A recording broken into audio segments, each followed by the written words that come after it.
कोई यहाँ पे इंडियन नहीं।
रामचंद्र की जय। गोस्वामी जी कहते कि नाम जी है जब जा रहे योगी की विरति प्रपंच योगी। कहते नाम के बल से, बोले साक्षात भगवान को छोड़ दो, बोले नाम के बल से योगी जन जिहे में नाम को सिद्ध कर कर और सिद्ध हो गए, है ना।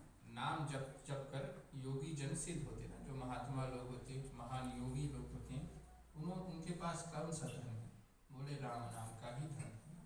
राम नाम इतना बोल दिया है जीवन काल में कि उसका डिपॉजिट अपन अलग से रख लिया है, सिद्ध हो गए ना। जो ब्रह्मा के प्रपंच से छोड़कर वैराग को धारण करना। वैरागता जीवन काल में तभी आती है जब हम जीवन काल में बैठकर राम नाम का जपन करेंगे ना। वैराग तभी ना, वैराग का अर्थ समझते ना, जो इस संसार से लगाव है वो धीरे धीरे हटने लगे, उसको वैराग कहते हैं। तो वैराग कब उत्पन्न होगा? जब हम नाम जपेंगे ना। क्योंकि हमें जीवन थोड़ा मिला है केवल घर चलाने के लिए, एंड में मर जाने के लिए ना। किस लिए जीवन प्राप्त हुए? ताकि हमारा आत्मा जो अंदर बैठा है उस परमात्मा को प्राप्त कर सके ना। इसी उद्देश्य से जीवन मिला है। और तभी हो सकता है जब हम बैठकर राम नाम का जपन करेंगे ना। बहुत ही सिंपल सा सोल्यूशन बताया है ना प्राप्ति करने के लिए भगवान का, कि ब्रह्म सुखे अनुभवे अनुपा की अकथ अनामी राम अनुपा। कहते हैं क्या कि वे ब्रह्म सुख को अनुभव करता है ना। जो हम संसारिक वस्तु में सुख खोज रहे हैं, पैसा में सुख खोज रहे हैं, बच्चे में सुख खोज रहे हैं, पति पत्नी में सुख खोज रहे हैं, पारिवारिक जनों में सुख खोज रहे हैं, बोले इन सुखों से बड़ा सुख है कौन सा? जो राम नाम जपता है ना, ब्रह्म सुख को प्राप्त होता है ना। जो कभी खत्म होने वाला सुख नहीं, वो सुख को प्राप्त करता है जो ये राम नाम को जपता है। और कहने कथन में नहीं आती, और जो रोग रहित हो जाता है ना, यानी कि कोई बीमारी भी नहीं लगता जो व्यक्ति राम नाम बैठकर जपता है। अगर बीमारी होता भी है तब भी ऐसा नहीं लगता कि बीमारी है। डायबिटीज पकड़ भी ले तब भी ऐसे लगे कि सच में डायबिटीज नहीं, टेबलेट खाए नहीं खाए, है ना। तो अर्थात राम नाम में इतना शक्ति है ना। तो कल्याण रूपी हो जाता है और रूप रहित हो जाता है। और इस तरह की जानना चाहिए गुण गति जेहो की नाम जप जी है जपी जान ही देहो। कि अगर मान लो अगर आपको बात का विश्वास नहीं आ रहा, गोस्वामी जी कह रहे हैं, यू डोंट बिलीव, ट्राई करो, बैठकर 3 महीना बैठकर जपो राम नाम, है ना। लेकर बैठो राम नाम की कंठी माला लेकर बैठो।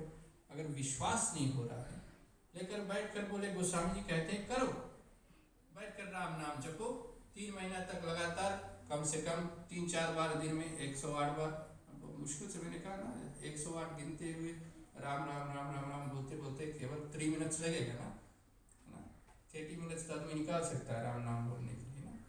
तो 10 टाइम्स अ डे कम से कम बोल सकता है। 10 टाइम्स वो 1000 टाइम्स नाम ले लिया ना, रफली मैथ्स का बहुत अच्छा नहीं।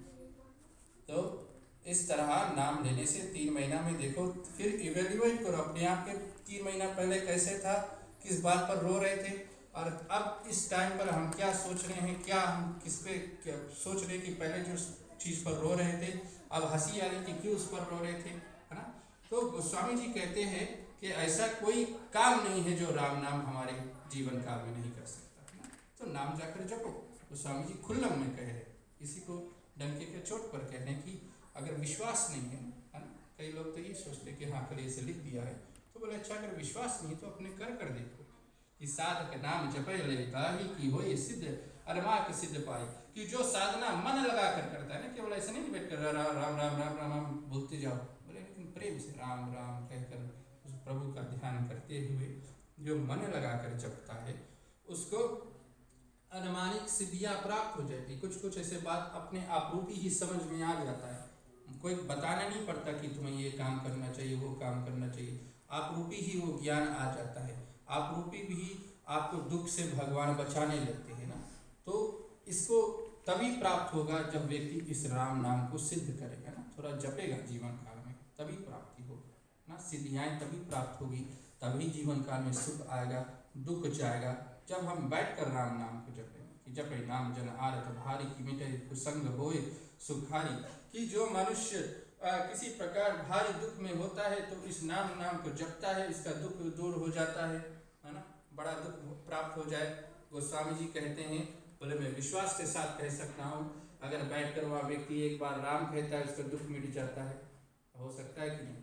मैं कहूँगा नहीं होगा, क्योंकि अगर नाम पहले से नहीं जप कर रखा तो दुख के समय में जब राम बोलोगे दुख थोड़ा जाएगा, नहीं जाएगा। पहले से ही थोड़ा नाम जप कर बैठना पड़ेगा, तब जब दुख आए और राम नाम बोलो तो दुख आप ही मिट सकता है, तभी मिट सकता है जब पहले से राम नाम बैठ कर जपोगे, है ना। तो इसी प्रकार भारी दुख पर समय पर भी राम नाम जपने से वो व्यक्ति सुख हो जाता है ना, क्योंकि राम में शक्ति, जैसे भैया जी ने पहले कहा ना, रा जैसे कहो सूर्य नारायण, आ जैसे कहो चंद्रमा देवता, अग्नि देवता, और माँ जैसे कहो चंद्रमा देवता, तीन देवता एक लागे खड़े हो जाते हैं। कभी राम हो जाता है, कभी बलराम हो जाता है, कभी परशुराम हो जाता है, तीन शक्तियाँ ऐसे गिना, है ना। यानी कि रा जैसे कहो सूर्य नारायण, आ जैसे कहो हो गया जो अग्नि देवता, माँ जैसे कहो हो गया कौन, चंद्रमा देवता। शुरू में पाप नाश करता है, और बीच में तापों को दूर करता है, फिर अंत में शांत करता है। राम का नाम इतना शक्ति है राम के नाम में, ऐसा कोई मंत्र नहीं, तो बड़ा मंत्र बोलने का जरूरी नहीं है, केवल राम नाम बैठ कर कि जपने से ये सारे ताप दुख दूर हो जाते हैं। इसे कहा गया तो समझने का कि राम भक्त जन चार प्रकार की सुख की चार अनंत उधारा, कि कहते हैं क्या कि राम के भक्त चार प्रकार के होते हैं। एक तो पहला भक्त कहा गया है, किस तरह होता है राम का, कहते जिज्ञासु, जो थोड़ा इंटरेस्ट ले रहा है, अभी शुरुआती दौर में है कि हाँ राम है क्या या कथाएं है क्या, जो जिज्ञासा से भगवान को प्राप्ति करना चाहता है तो वो भी कर जाता है। और जो साधक को देते हैं, जो जपने लगी हैं, जो नाम जपने लगी हैं, अपने जीवन काल में उतारने लगी हैं, कहते हैं उनको भी भगवान उतार देते हैं। और आज तीसरा जो हम ज़्यादातर लोग जो है दुखी आत्माएं पर बैठे हर पल पर पता नहीं कितना दुख हमारे ऊपर होता है।